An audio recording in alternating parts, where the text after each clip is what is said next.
Yeah, so the major incident is still declared.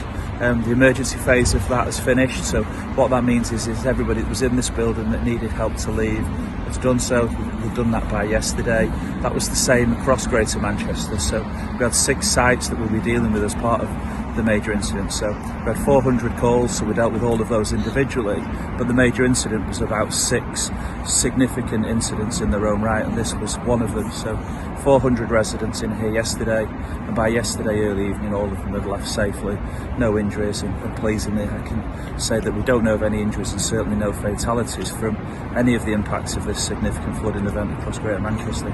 Yeah, so from a fire service point of view today, we'd really just been removing standing water that is wherever it may have been. Here it just receded back into the watercourses and the river. It's more of a clean-up operation today, so we support the councils, but the councils, Electricity North West, United Utilities, so today's really about getting people with power, water back onto their homes and businesses, because we're talking about the residents that have been affected, but people have returned back to work after the bank holiday weekend, opened the factory, opened the shop, and have seen devastation. So there's clearly huge economic loss for both people in the home, but also we've got businesses in mind today that need help and support to get back to where they need to be. It is very challenging for our firefighters. We do have more equipment, they are better trained than they ever have been, and that's in part because we're responding to the climate change challenge, and we're having to become a different fire and rescue service, but we're having to become a different partnership too. I mean, the public won't think that Mountain Rescue have boats that come and help us.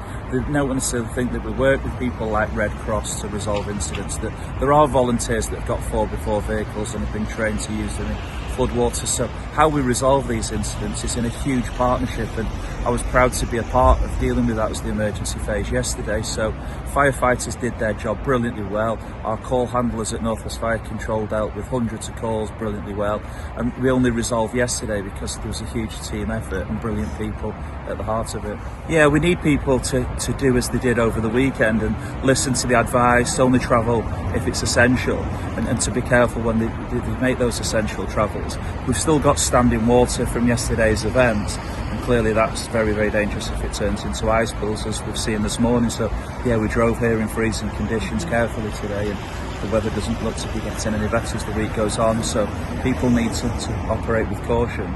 Yeah, wherever they can is to not travel. So obviously the school holidays for many to play through over the weekend, so it's just to minimise travel wherever possible. And then the other plea is to look after those in need.